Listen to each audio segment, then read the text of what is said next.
We begin tonight's broadcast with reaction to last night's not guilty verdict in the Rick Chow murder case.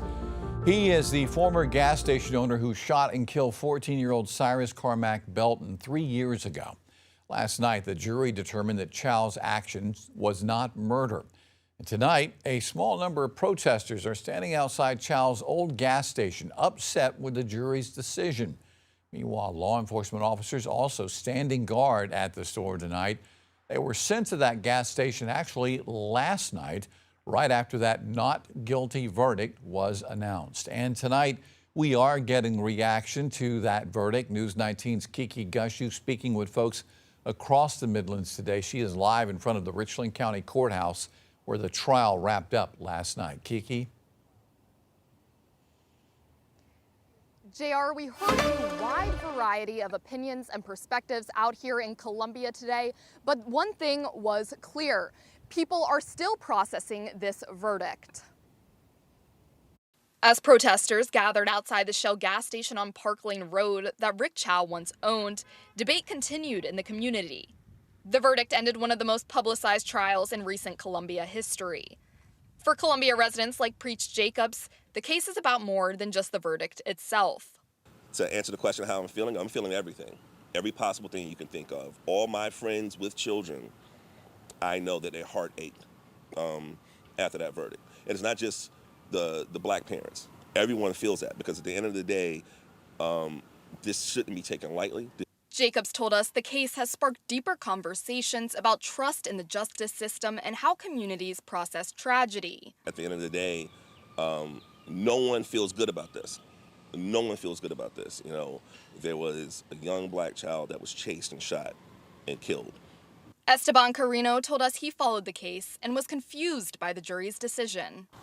It just didn't make sense to me because there was a lot of evidence. For Sandra Maxwell, the case resonated because it involved a young person. I believe wholeheartedly that this kid was innocent and his life should not have been taken because I have a son.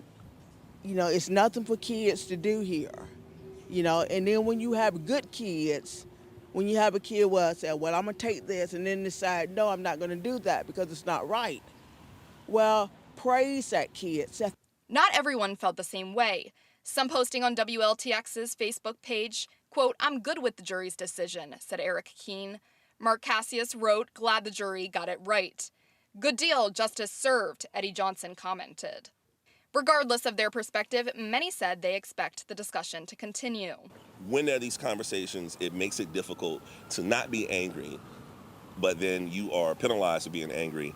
So there's ways where the community has to come together and figure out how do we have faith in a system that doesn't feel like it's representing us and taking care of us properly.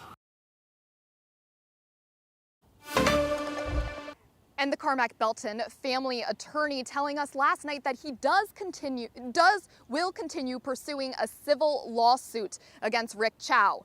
Live in Columbia, Kiki Gushu, News 19, WLTX. All right, Kiki, live outside the Richland County Courthouse. Thank you so much. We're also getting a statement this evening from Fifth Circuit Solicitor Byron Gibson. He stated that last night's verdict has brought on some strong emotions from our local and national communities. He added that while he is disappointed with last night's outcome, and he continues to believe that Rick Chow's actions were not justifiable, he adds that he respects our criminal justice system and the jury's decision.